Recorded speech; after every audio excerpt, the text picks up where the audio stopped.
चलिए दोस्तों, देखते हैं आज मैथ के शानदार क्वेश्चन जो हमारे एग्जाम में आए हुए क्वेश्चन है। एसएससी एग्जाम में आए हुए क्वेश्चन है, सारे के सारे शानदार क्वेश्चन देखेंगे आज हम, जितने की हमारे एग्जाम में पूछे जाने वाले हैं। जो क्वेश्चन ऐसे टाइप के क्वेश्चन पूछे जाते हैं, देखते हैं शानदार क्वेश्चन कैसे। पहला क्वेश्चन देखिए। चलिए दोस्तों, देखिए आपको बोर्ड पर क्वेश्चन दिख रहा होगा। क्या क्वेश्चन है हमारा? समान क्षमता के 15 पाइप एक टैंक को 9 मिनट में भर सकते हैं। ठीक है, 9 मिनट में भर सकते हैं। यदि समान क्षमता वाले 20 पाइप उपयोग किए जाएं तो टैंक कितने समय भरेगा? ठीक है, ऑप्शन है आपके पास 10 मिनट, 6.75 मिनट, 13 मिनट और 18 मिनट। बताइए। चलिए दोस्तों, करते हैं क्वेश्चन को सॉल्व। देखिए क्वेश्चन में क्या करेंगे, हमें बोला हुआ है क्वेश्चन में समान क्षमता, मतलब जितने भी नल हैं उनकी जो पाइप है, जितने भी उनकी जो क्षमता है, मतलब पानी डालने की क्षमता है, सबकी बराबर है, 15 के 15 की। ठीक है, अगर देखिए मान लीजिए उसकी क्षमता 1 है,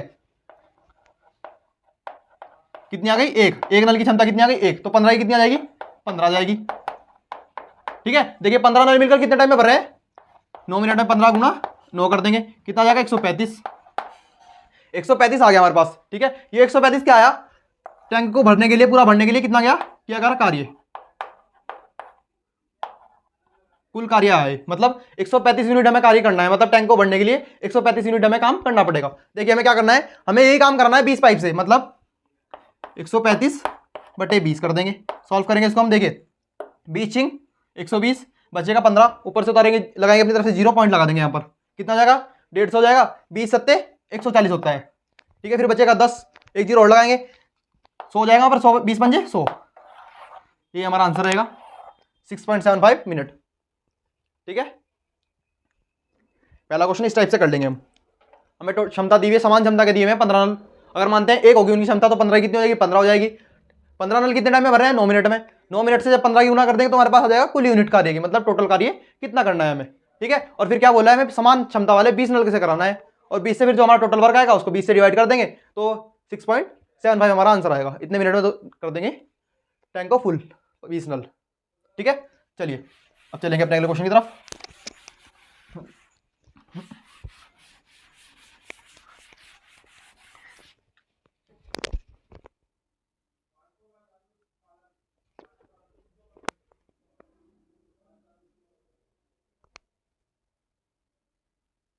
चलिए देखिएगा दोस्तों, क्वेश्चन आपको दिख रहा होगा 0.45 रेशियो x, और समानुपात का साइन भी बना हुआ है बीच में 3:8। ठीक है, इसका हमें x की वैल्यू बतानी है। क्वेश्चन में x की वैल्यू क्या रहेगी? ठीक है, चलिए ऑप्शन आपको दिख रहे होंगे 1.3, 1.2, 1.4 और 2.2। बोर्ड पर आपको ऑप्शन दिख रहे होंगे, क्वेश्चन भी दिख रहा होगा। बताइए solution.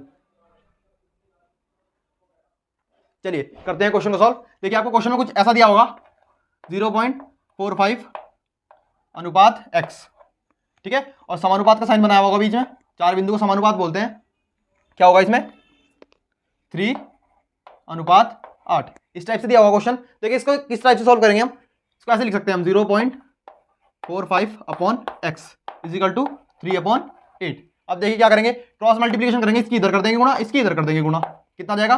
0.45 into 8 is equal to 3x। अब देखिए इसको पॉइंट हटाएंगे, नीचे 2 0 लगा देंगे। अब क्या करेंगे, इस 3 को ले आएंगे अपॉन में, इस 3 को भी अपॉन में ले आएंगे, कितना हो जाएगा? 45 गुणा 8 बटे 3 गुणा 100। देखिए इससे 3 से काट देंगे, 45 को कितनी बार कटेगा? 15 बार कट जाएगा ये। अब देखिए मल्टीप्लाई करेंगे, इजिकल टू x चल रहा है हमारा इसका इधर को। देखिए कितना जाएगा? 15 8 120 बटे 100 इजिकल टू x। देखिए जब 120 को मैं 100 से भाग दूंगा तो कितना बचेगा मेरे पास? इसका आंसर रहेगा मेरे पास 120 बटे 100 आ गया मेरे पास। भाग दूंगा जब तो कितना आ जाएगा? 2 अंकों के बाद पॉइंट लग जाएगा, कितना? 1.2 x की वैल्यू रहेगी हमारी, मतलब x इजिकल टू कितना आ जाएगा? 1.2। ये इस क्वेश्चन का आंसर रहेगा। ठीक है, उम्मीद करता हूं आपको क्वेश्चन समझ में आया होगा ये। चलिए देखते हैं अपना अगला क्वेश्चन क्या है। हमारा अगला क्वेश्चन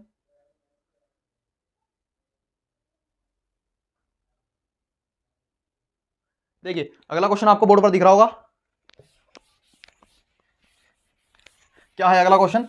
देखिए क्वेश्चन में क्या बोला है, 2 बेलनाकार पात्र हैं जिनकी त्रिज्या 6 सेंटीमीटर तथा 8 सेंटीमीटर है, तथा उनकी ऊंचाई क्रम से 12 सेंटीमीटर और 9 सेंटीमीटर है। ठीक है, को 9 सेंटीमीटर है। ठीक है, जल से भरे हुए हैं दोनों, मतलब जल से भरे हुए हैं दोनों, जितने बेलनाकार पात्र दिए हुए हैं दोनों जल से भरे हुए हैं। यदि इसके जल को एक नए बेलनाकार पात्र में डाल दिया जाए तब नए पात्र का जल स्तर 7 सेंटीमीटर हो जाता है। मतलब जो नया पात्र है उसमें जल कितने सेंटीमीटर हो जाता है? 7 सेंटीमीटर। तो हमें बताना है नए पात्र का जो होगा त्रिज्या कितनी होगी, नए पात्र की, जो नया पात्र होगा उसकी त्रिज्या कितनी होगी। ठीक है, चलिए मैं आपको थोड़ा क्वेश्चन पहले समझाता हूं। देखिए ये बेलन हो गया, बेलन इस टाइप से होता है बेलन। इसको बेलन, 2 बेलन हो गए हैं, ठीक है। इसमें पहला क्वेश्चन में क्या बोला है, 2 बेलन हो गए हैं। क्वेश्चन में क्या बोला है, पहले की त्रिज्या, इसकी त्रिज्या वही 12 सेंटीमीटर, और इसकी त्रिज्या कितनी हो गई, इसकी हो गई 6 सेंटीमीटर। ये वाली जो नीचे वृत्त है इसकी त्रिज्या, ठीक है। और ऊंचाई क्या दी हुई पहले की दी हुई है 12, नहीं एक मिनट, थोड़ी सी गड़बड़ हुई क्वेश्चन में।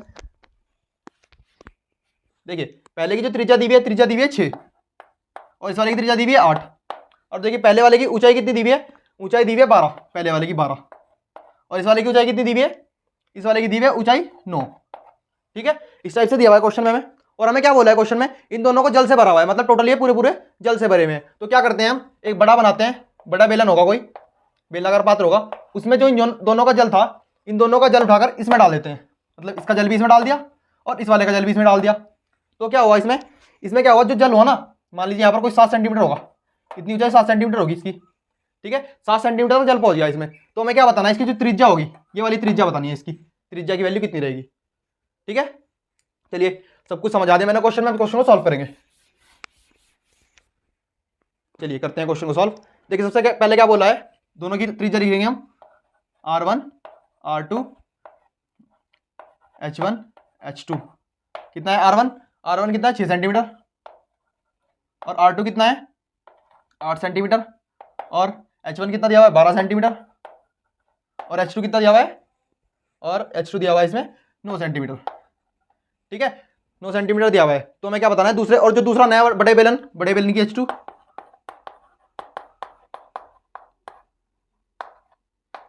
बड़े बेलन की हाइट कितनी दी हुई है 7 सेंटीमीटर। देखिए हमसे पूछा है कितना पात्र की वो बतानी है हमें ऊंचाई। तो देखिए क्या बोला था मैं इस क्वेश्चन में, सबसे पहले बेलन के पात्र की त्रिज्या कितनी है 7 सेंटीमीटर है, और 12 सेंटीमीटर है ऊंचाई पहले की। भरे में है जल से, मतलब जल से भरे में, तो उनका आयतन है, आयतन में कुछ आयतन बताया गया है जल से भरा हुआ, मतलब अंदर से भरा हो तो उसको आयतन में काउंट करते हैं हम। इन दो का जो छोटे वाले हैं, इन दो का आयतन हम बड़े के इक्वल कर देंगे, ठीक है, उससे हमारी त्रिज्या निकल जाएगी, क्योंकि जो छोटे वालों में भरा हुआ था पानी उतना ही बड़े वाले में डाल दिया, तो मतलब आयतन हमारा बराबर कर सकते हैं हम, क्योंकि दोनों में जितना था इधर भी आयतन उतना ही, उधर भी उतना ही बना होगा आयतन दोनों का मिलाकर। कैसे करेंगे, बेलन का आयतन क्या होता है पाई आर स्क्वायर एच, इसमें R1 H1 plus pi R square H2 equal to, बड़े वाले बेलन को लिखूंगा मैं सिर्फ पाई आर स्क्वायर एच, बड़े वाले का। मुझे इस वाली त्रिज्या की वैल्यू निकालनी है, सॉल्व करेंगे इसको। देखिए पाई यहाँ से मैं कॉमन ले लूंगा, पाई यहाँ से कॉमन ले लूंगा, कितना आ जाएगा R1 का स्क्वायर H1 प्लस R2 का square H2 equal to pi R2H, ठीक है, इतना आ जाएगा। देखिए इस पाई से पाई काट दूंगा पहले ही, क्या बचा मेरे पास, इधर से बचा मेरे पास R2 का R1 का स्क्वायर H1 प्लस R2 का square H2 equal to pi R square H, ठीक है। करेंगे वैल्यू रखेंगे इसमें, देखिए R की वैल्यू यहाँ से रखेंगे पहले से, R1 कितनी है 6 का स्क्वायर 36, डायरेक्ट वैल्यू रखूंगा 36 गुणा H कितना दिया हुआ है, H दिया हुआ है पहले के लिए 12, ठीक है। इस टाइप से प्लस करेंगे अब इसको। देखिए R2 की वैल्यू कितनी दी हुई है 8 का स्क्वायर होता है 64 प्लस 64 मल्टीप्लाई H2 कितना दिया हुआ है, H2 दिया हुआ है 9 इजिकल टू R स्क्वायर की वैल्यू निकालनी है अपॉन H कितना दिया हुआ है इधर 7 दिया हुआ है। अब देखिए सॉल्व करेंगे, पहले इनकी मल्टीप्लाई करेंगे, 12 नहीं में 12 छिंग कितना होता है, 12 छिंग 72 का 2, अस्सी लगेंगे 7 12 दिया 36 और 7 42 प्लस। अब देखिए इसकी मल्टीप्लाई करेंगे, इसकी हम कितना आ जाएगा 9 चौक 36 का 6, अस्सी लगेंगे 3, 9 छिंग 54, 54 और 3 आ जाएगा हमारा 57। अब इन दोनों को जोड़ेंगे और इसे 7 से भाग देंगे, पहले की वाला 7 अपॉन में आ जाएगा, जोड़ते हैं देखिए अलग से 422 प्लस 576 कितना आ जाएगा 8 9 और 9 998 equal to pi R square H यहाँ पर 7 दिया हुआ है। अब देखिए 998 को डायरेक्ट 7 से भाग दे देंगे, कितना आ जाएगा, इसको इधर करता हूँ थोड़ा सोल्व। देखिए 998 divide by 7 equal to R square बचेगा मेरे पास, करेंगे सॉल्व। 7 ही कम 7 बचेगा कितना 2 बचेगा, ऊपर से उतारेंगे 9, 7 चौक 28, फिर बचेगा कितना, फिर 2 बचेगा 7 चौक 28, पूरा पूरा जाएगा 144 बार R स्क्वायर। देखिए इसका स्क्वायर और इसका स्क्वायर, देखिए ये होता है 12 का स्क्वायर और ये होता है R का स्क्वायर, स्क्वायर से स्क्वायर खत्म, तो R की वैल्यू कितनी आ जाएगी 12, और ये हमारा आंसर पूछा हुआ था, मतलब त्रिज्या कितनी आएगी इसमें R equal to 12 centimetre answer रहेगा हमारा, ठीक है दोस्तों। उम्मीद करता हूं आपको क्वेश्चन समझ में आया होगा ये।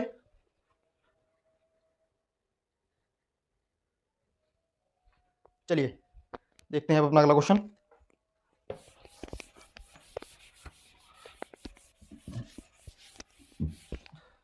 मेंसुरेशन का बहुत ही बेहतरीन क्वेश्चन था ये वाला हमारा भी जो हमने किया। चलिए अब देखिए अगला क्वेश्चन बोर्ड पर क्या दिख रहा है आपको। देखिए एक नाव की चाल स्थिर जल में कितनी है, 19 किलोमीटर की चाल है, 19 किलोमीटर प्रति घंटे की गति से चल सकती है। और यदि उसकी गति, धारा की गति कितनी हो, 3 सेंटीमीटर, 3। चलिए दोस्तों देखिए बोर्ड पर क्वेश्चन आपको दिख रहा होगा। क्वेश्चन में क्या है, क्वेश्चन में दिया हुआ है नाव की चाल 19 किलोमीटर प्रति घंटा है स्थिर जल में, ठीक है। यदि धारा की चाल 3 किलोमीटर प्रति घंटा हो तो नाव द्वारा धारा के अनुकूल 88 किलोमीटर तथा धारा के प्रतिकूल 24 किलोमीटर जाने में कितना समय लगेगा। कुल समय बताना है टोटल, दोनों को मिलाकर कितना बनेगा, ठीक है। देखिए क्वेश्चन में क्या बोला है, 19 किलोमीटर धारा के नाव की चाल और 3 किलोमीटर धारा की चाल, नाव के द्वारा अनुकूल 88 किलोमीटर तथा प्रतिकूल 24 किलोमीटर जाने में बताना है हमें कितना टाइम लगेगा। चलिए दोस्तों देखिए आपको बोर्ड पर क्वेश्चन दिख रहा होगा। क्वेश्चन में क्या लिखा हुआ है, एक नाव स्थिर जल में 19 किलोमीटर प्रति घंटे गति से चल सकती है। यदि धारा की चाल 3 किलोमीटर पर हावर हो तो हमें बताना है अगर नाव को धारा के अनुकूल 88 किलोमीटर जाना हो तथा धारा के प्रतिकूल 24 किलोमीटर जाना हो तो धारा को तो उसके द्वारा कितना टाइम लिया जाएगा, समय हमें बताना है। चलिए करेंगे क्वेश्चन को सॉल्व। देखिए क्वेश्चन में क्या बोला है, बोट मतलब नाव की चाल कितनी दी हुई है, 19 किलोमीटर पर आवर, ठीक है। 19 किलोमीटर पर आवर दी हुई है नाव की चाल। और स्टीम की चाल कितनी दी हुई है, धारा की चाल 3 किलोमीटर पर आवर। देखिए इतना लिख दिया मैंने जो डेटा मुझे क्वेश्चन में दिया था। अब इसके अकॉर्डिंग मैं आपको थोड़ा सा क्वेश्चन समझाना चाहूंगा। देखिए धारा के अनुकूल चाल क्या होती है, अनुकूल क्या होती है, अनुकूल चाल। देखिए अगर कोई नदी है, नदी इस साइड वो डायरेक्शन में जा रही है, इस डायरेक्शन में बह रही है, और कोई बोट यहाँ पर चल रही है, मान लीजिए बोट बना दी मैंने इस टाइप से, बोट थोड़ी सही करके बनाऊंगा बोट, ये बोट मान लीजिए, ठीक है। अगर धारा की चाल भी इधर, मतलब नदी भी इस साइड को बह रही है और बोट भी इधर को बह रही है, तो क्या होगा, नदी की और बोट की चाल दोनों जुड़ जाएंगी और इसी चाल को बोलते हैं धारा के अनुकूल चाल। मतलब b प्लस एस कितना हो जाएगा, 19 प्लस 3 कितनी आ जाएगी, 22 किलोमीटर पर आवर धारा के अनुकूल चाल हो जाएगी। अगर निकालनी हो प्रतिकूल चाल, प्रतिकूल चाल भी समझ लीजिए। प्रतिकूल चाल क्या होती है, देखिए अगर कोई नदी है, नदी इस साइड को बह रही है और कोई बोट यहां पर है, देखिए नदी इस डायरेक्शन में चल रही है और बोट चल रही है इस डायरेक्शन में, दोनों एक दूसरे के अपोजिट है ना, तो इसी को बोलते हैं प्रतिकूल चाल। क्या बोल देंगे प्रतिकूल चाल में, जो बोट की चाल होगी उसमें से धारा की चाल घट जाएगी। कितनी आ जाएगी, बोट 19 है माइनस 3 कितना आ जाएगा, 16 किलोमीटर पर आवर। देखिए आपको धारा के अनुकूल चाल भी पता चल गई और प्रतिकूल भी। अब देखिए क्वेश्चन में क्या बोला है, क्वेश्चन में बोला है धारा के अनुकूल 88 किलोमीटर। देखिए धारा के अनुकूल चाल कितनी है, 22 किलोमीटर। अगर 22 किलोमीटर की चाल से मैं 88 किलोमीटर की दूरी तय करूंगा, आप सभी को फॉर्मूला पता होगा, इसको मिटा देता हूं थोड़ा मैं, आप स्क्रीनशॉट मार लीजिएगा इसका। मैं डायरेक्ट क्वेश्चन लिखूंगा धारा के अनुकूल चाल और प्रतिकूल चाल। अनुकूल चाल कितनी आ जाएगी, 22 किलोमीटर पर आवर और प्रतिकूल आ जाएगी 16 किलोमीटर, ठीक है। दोनों चाल हमें पता चल गई। अब देखिए क्वेश्चन में क्या बोला है, अनुकूल कितना जाना है, 88 किलोमीटर। आपको पता होगा समय निकालने के लिए करते हैं समय इक्वल टू दूरी बटे चाल। दूरी कितनी दी हुई है, 88, चाल कितनी है हमारे पास, 22। सॉल्व करेंगे कितना जाएगा, 4 घंटे। इसी टाइप से प्रतिकूल निकाल लेंगे, प्रतिकूल, ठीक है, प्रतिकूल आ गई। अब देखिए प्रतिकूल कैसे निकालेंगे हम।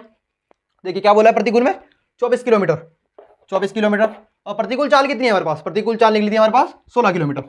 सॉल्व करेंगे इसको, 8 से काटेंगे, 3 बार कटेगा, 8 से कटेगा 2 बार। सॉल्व करेंगे कितना जाएगा, 1.5। देखिए हमसे पूछा टोटल टाइम, अगर मैं टोटल टाइम निकालूं, कुल समय इज इक्वल टू 4 प्लस 1.5 कितना जाएगा, 5.5। यही हमारा क्वेश्चन का आंसर रहेगा, ठीक है। 5.5 कितना जाएगा आंसर इसका, 5.5 हावर, ठीक है। उम्मीद करता हूं आपको आज के क्वेश्चन समझ में आए होंगे। इसी टाइप के शानदार क्वेश्चन के लिए हमारे चैनल को सब्सक्राइब करें और वीडियो को लाइक करें और शेयर करें। कल फिर आपके सामने इस टाइप के क्वेश्चन के साथ हाजिर होऊंगा। तब तक के लिए जय हिंद, जय भारत।